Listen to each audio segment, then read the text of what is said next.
Hello po, good evening po sa inyo lahat and welcome to my channel, Best Investments by Mitza Bache, and I am an accredited seller of DMCA Homes. So today, tara samahan niyo ako at ituturo ko kayo sa one bedroom na 41 square meters natin. Okay pa?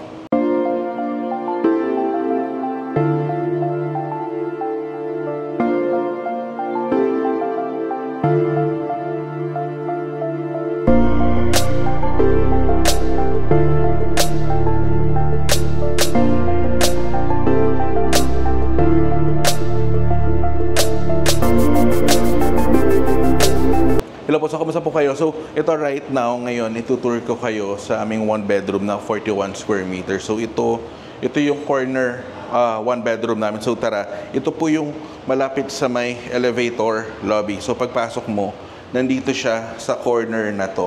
So katabi niya, this one is yung 36 and then ito yung 41.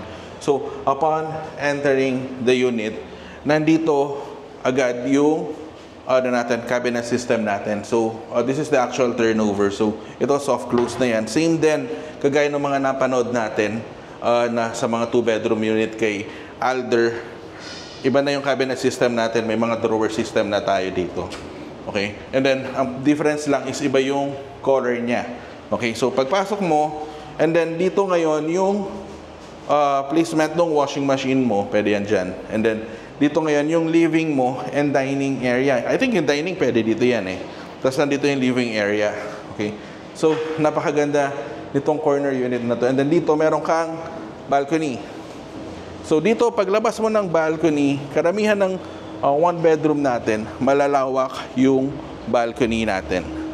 Diba? So, this one is an 8 square meters balcony. 9, mas mahaba po ito. 9 square meters ito. So, napakalaki, napakahaba nitong balcony na to. So, pagpasok mo dito, so dito naman yung toilet and bath natin. Okay, so makikita ninyo kasama yung fittings and fixtures natin dito kay toilet and bath. And then, ito na yung bedroom 1. Okay? So, napakaganda nitong bedroom 1 na to because malaki yung bintana natin dito. And also, dito, this can fit queen size. Ang nakagandahan nito, dito sa area na to, pwede mong ilagay yung customized na wardrobe.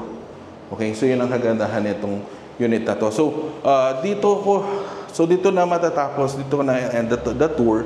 So, for those who are interested on this type of unit po, may mga available pa tayo kay Amina Building ng ganitong unit layout. So, if you want to know more about this project, about this unit po, nandyan yung numbers ko naka-flash sa screen.